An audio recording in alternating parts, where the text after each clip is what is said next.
Hey, all you potato chips. We're coming to you from our Michigan basement with Just a Laugh podcast. We're here with Joe today. Hi, I'm Joe. First time ever.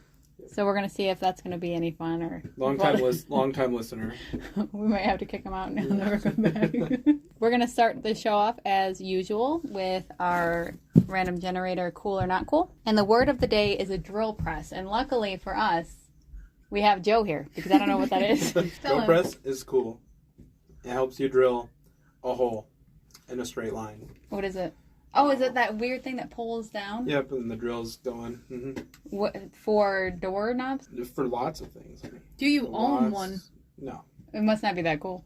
He owns a lot of tools. It's a little unnecessary to own a drill press. Can you give us more examples of what it could do for us? How could it benefit us? So, using a drill press, you can drill a straight hole in anything that fits on the drill press table. What do we need holes for? Why do we need holes in our wood? Why do we need it straight? It could be metal, too. You can drill into metal with this puppy. But what do you do? Give me one. All right, whatever. I'll just say it's I'll cool. take I'm your sure word they made for it it. for a reason. I'll take your word for it. Anytime you might need a hole drilled into something, metal or wood. I just can't think of like a time that I might need that done. There's so many instances where that wouldn't need to be done. Like, what if you want a hole to put something through? What if you wanted to make a hinge? If you wanted to make a hinge, you gotta have a way to mount it. You need holes in your little Okay, metal. fine. Drill presses are cool. Drill press. Not drill presses. I mean, I was just saying it again. I was affirming its coolness. Drill press. Yeah. Weirdo. All right. Guys, I'm Canadian. You Canadian? And American. Yeah. Don't get it. I'm Canadian. Sorry. My dad's Canadian. It's my summer project is to get him added to my birth record. Oh, okay. If you're out there, Joe's dad, could you add him to the birth certificate? if you're listening. Anyway, the whole sound of this podcast is Joe's water bottle opening, him getting candy. Joe. So, like, did Elvis Presley, like, not inspire young people? Because they made, like, a big deal about how, like, the Beatles were inspiring and were, like, relatable to the young I have no idea. teens. And I was like, what does that mean? I'm like, okay. At first I was like, that makes sense. No, they're not. Well, And what do you then I mean was like, inspiring? Like young I musicians? don't know what inspiring. Well, they Probably shouldn't have said that. Elvis but inspired the Beatles, and then Yeah. also he was That's what I'm the saying. Like, I feel like, he was the bad boy in the what are the households. Beatles? Well, they were a little bit, but I think Elvis was more like, oh my goodness. Yeah, I'm just I saying, don't- like, you ain't I nothing don't but a even hound dog know. versus we're all living in a yellow submarine, like, I don't know. I just hope felt that wasn't your impression of the Beatles. no, never. But I'm just saying, like, you ain't nothing but a hound dog versus that. We're all living in a yellow submarine. So what are you saying? That he was more of a bad guy? He had the bad boy Because vibe. of Hound Dog? I mean, what else did Elvis sing here? Let's see. Lots of, heartbreak, go tell. Yeah. Mm-hmm. What's the other one you were just talking about? Come A together, little less conversation. A little more action, please. Uh-oh. Who? We keep this clean. Wow. It's just a live podcast. We keep this clean. Let's not talk about that song. It's like, isn't that like a Lilo and Stitch? A little too Yeah. rough over there. You know what I'm saying? Is that the Beatles? That's well, the Elvis. Beatles That's probably. The Beatles probably got something weird Yeah. going on somewhere. One of them songs. Barely. What's their Less. weird one? Less. The Beatles' weirdest song is John Lennon's, right? John Lennon's little... Oh, I can think of one. I I'm know. not going to mention it, though. Oh, that one? No, wait. The one on the road. I don't know what that one is. I'm talking about That's just the cover, how right? she, Is the Anyway, song weird or is the cover weird? Nobody ever loved me like she does. Oh, yeah. Well, yeah. John Lennon probably gets a little weird. I want to know about this road song, but I guess I'll have to wait Yeah, I'll tell you later. for the after party. Anyway, so I don't know, like, if the Beatles are really, like, the only people who inspired youth, or I don't even know if it's inspired or if it's something else with the youth. I don't know what they did with the youth, but they connected with them. You know what that reminds me of is, like, those 80s movies, like Breakfast Club, name more. 16 Candles. You know them. Pretty in Pink. I remember, like, thinking... The Goonies. Like, these movies are fun or whatever, but, like, they're not, like, the best teen movies. But then if you think about it, what was legendary was... Wait. What? What? What? They weren't the best teen... Name a better teen movie. What does that even Then mean? what? What? You just said There's all probably those movies aren't the best teen movie. What do you mean? what do you mean? Like, What do you there's mean? Lots of teen movies. What's a teen movie that's better? Did you name one? Whatever. They are the best teen movies. Jeez, spitting You're stuff out like that. You're cracking me up Saying here. whatever the heck you I'm want. sure there's plenty. Risky Business, Ferris Bueller's Day Off. Yeah, those are actually. I don't know. Is What Risky the first Business, one. I don't know what that is actually. That's Tom Cruise, but Ferris Bueller's I thought Day he was Off's supposed to better. be a teenager. was he supposed to be a teen? I don't know. I haven't seen But that in a anyway, while. no, I was just like, it was legendary because nobody made teen movies till then. They were the first, Yeah. apparently. So I thought that was interesting to think about. I'm just still mad at what you What? said. I don't know, like, Cinderella story. no, it stinks. Was that like late Well, no, 80s? there's, Mid like- to late 80s? What is I that? don't know Yeah. what teen movies are even. Mid-80s, I think. Forget it. What came out in the 70s? Well, TV shows even. There's probably. Pretty sure Oh, we hit- there was also Gidget. Um, That was back in like the I'm gonna embarrass myself. 60s. I don't know. When color TV happened? I thought my grandma witnessed the color TV. Color TV came out in 1953, but wasn't popular and common in households until the 1960s. Would you guys like to talk about the drama that transpired some time ago? I don't know what you mean. Where you guys fist fought? I don't know. You can even call it that. But strictly slapped each other in the legs? Yeah. It What was- about it? Sometimes you just got to do that kind of stuff. I guess. It's a creative It was pretty outlet. pathetic. We were just like holding each other down. Was anybody holding anybody down? You guys were holding each other by the ankles and slapping. We were intertwined, pinning ourselves with our legs, beating each other's calves. So, At one point, I did have my foot on her throat.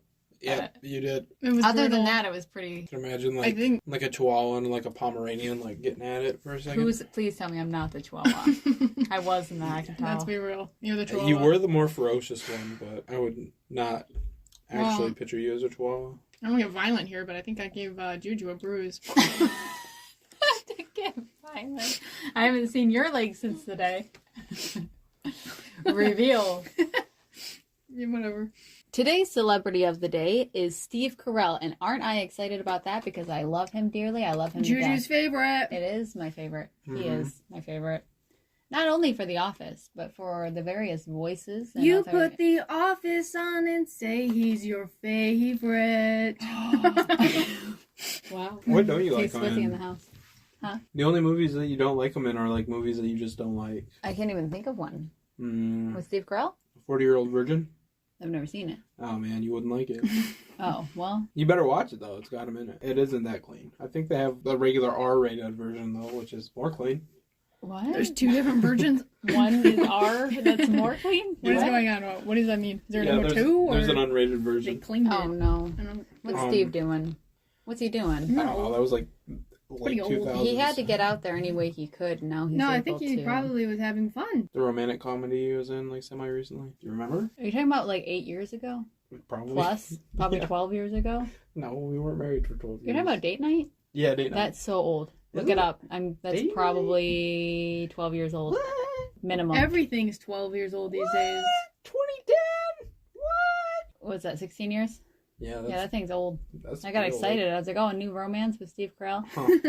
You know, I may not know much, but I do know roughly when things come out to an extent of Guys. things not being new. You guys have to get a little bit more hip. Yeah, all he does nowadays is like what? How was that 10 years Despicable ago? Me voices or something. Yeah, which I love because all my kids love Minions and Despicable Me. So it's Wait, always what's this movie? I don't know. I think it's overrated. What you don't is- need to make 5 movies of every cartoon that comes out, you know? Oh, that's a show called Rooster. Came out this year, 2026. Oh, it was in that space movie or this show where he was like the monkey went to space. Wasn't that him? Yeah. Yeah. Yeah. Yeah. Okay. That's- I haven't seen that show. But... Yeah, you have with me. Oh, wait. Yeah. How much did we only watched like Wait. a couple episodes, right? We didn't. It was finish like a short show, I'm pretty sure. I thought it was still going on. Oh. 'Cause it was about like the Space Force. I thought. Yeah, I thought it was just like a 1-season ordeal. Yeah, I didn't see anything hardly Space with Force. Steve Carell in it. I don't 2020 to 2022. So all you have to say about the man is that think. I think I He's watched like overrated that and weird. Despicable Me. What did that Get Smart? I didn't like it that much. What about Seeking a Friend for the End of the World? I feel like I've seen that. I seen that one. I did That not. actually wasn't even that bad. I hear he's really cool in real life. What is this Vice from 2018? I like them, by the way, guys. So we ended up getting pet snails, and I ordered 3 via eBay, which may seem sketchy, but It had a lot of good reviews, and you know they mailed them very safe and like a little packaging and all that. Anyway, what'd they come in? they came in like a plastic jar thing with like air holes in it, but it was like stuffed with like food, like it had food and water and stuff in it, and then it was packed with like newspaper around that. Yeah. To keep it from like jiggling around. Crazy. But I ordered 3, and lo and behold, I got 4. I got 4 of those little guys, and my kids named them Terry, Shelmet, Slimy, and I was able to name the 4th Billy Shears because I thought it was dead when it came, but then it was alive.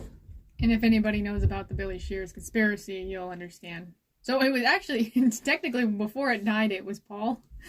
Yeah. And then it came back as Billy Shears. They're pretty cool. I think they're scared of my fat fingers. Only Rosalie can pick them up. I've had one on me recently, and it was like eating me or something. I don't know what it was doing, but it was also slimy and suctiony and whatever you call it. I could pick it up as well. Oh, yeah. I never really Juju thought. can pick them up. Also, my other kids can. Everyone, but I've never picked it up. Me. I didn't pick it up. It was placed upon me. It went from one finger onto me, but like from tank to finger, it's not about it. It doesn't seem to respect my finger as something it should go towards. Yeah. It left a slime trail on me. It loves me. If I put my finger in there, it jumps, like leaps from its shell. It stretches. I once put my finger out for a jumping spider, and it went like, hop. Did it hop on? Yeah. Or just hop? Yeah. It hopped on. It saw it because it was, it had to do the leap. Like a Disney princess. Wow. What's that? It was a jumping zebra spider, and it had white and black stripes. Very cool. The snails did U-turns away from my finger. One. Oh, no.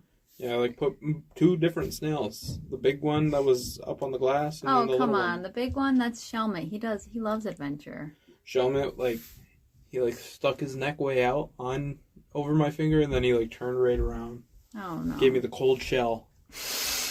You must have some weird oils or something. I thought I washed my hands. So I've been trying to eventually get to this podcast for a really long time. Except I'm also in college, so that makes it hard to have the time to do this. Oh, you really wanted to be on? Yep. I didn't know. Yeah. Well, I'm glad you're here. Also a really big fan. I listen to you guys all the time on my way to work. Oh, that's so sweet. Thank you so much. On my birth certificate, it says good. It says good bells, good. On mine, the dad section is just not filled out, so I gotta What get is that that fixed. about? Throwback. Why back is to the that a Canadian problem conversation. Why is that a problem? Yeah. Because the dude's Canadian, man. That means I can be a dual citizen, but... Wait, what? He's legally not Canadian. Does you want him to sign it so you can be legally Canadian? What do you need to be legally Canadian for? We're just Canadian elves. Just seems like a good thing to have. Okay. Good trait, might as well. I don't think it's needed. But then all the kids get to be Canadian too. Nobody, no. And if you're Canadian, I hear you can go work in other parts of Europe because they have treaty deals. Okay, well. So maybe my kids. How do I get travel. to be Canadian? Well, you gotta go marry one. Who's got Marry me? No, wait, I'm not Canadian. Marry him. You're Canadian by marriage. Are you even Canadian by marriage? I don't know think how that's gonna work. Well, I think you can. Yeah, you can. Call I could me. bring you, right? You can bring me. Can't go by I'm just myself. an American in Canada. Who has to Deport you. sign my papers for me to be Canadian? You just gotta get you a work visa. Go get a job over there. Okay. Contribute to society.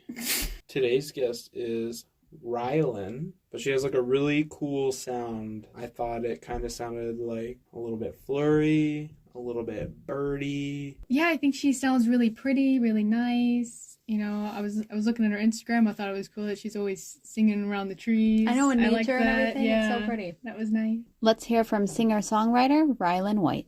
Hi, I'm Rielynn White. Thank you for having me on the Just a Laugh podcast. I'm a singer-songwriter from southeastern Oklahoma, and I write a lot of folk pop songs, so my sound is kind of like a cross between Jewel and Billie Eilish. I've been absolutely obsessed with music ever since I was a kid. I would get goosebumps listening to some country song, and I basically decided from there that I had to figure out how to make music, and I have stuck with it ever since. Now I'm a singer, writer, producer, and multi-instrumentalist, and I'm about to graduate with my bachelor's degree in music production. I recently just put out an EP called Honeycomb. It's my favorite body of work I've ever made, and it's really about how the way that we're raised and the people we're raised by goes on to influence how we move through our lives and relationships as adults. I feel like the songs on Honeycomb really gave me a chance to find my sound, and even though I'll always keep growing as an artist, I couldn't be more in love with this project. Visually, I was very inspired by flowers and bugs and all the other nature things. The whole collection of songs really feels like spring and early summer to me when everything's coming alive again. So if I had to recommend a place to listen to Honeycomb, I'd recommend you'd be outside around a fire pit at sunset. One song in particular, a track called Helen, I wrote about generational trauma, and it is named after my great-grandmother who passed away when I was really young. It's about how all of our baggage, the good and the bad, gets passed down until you can try to stop it, which isn't always easy. Anyways, thank you again for having me, and here is a clip of Helen. Heaven sent until heaven calls us home. Helen is all I'll never know. The color blue, the lid won't open. I look like you, interwoven. God help us all.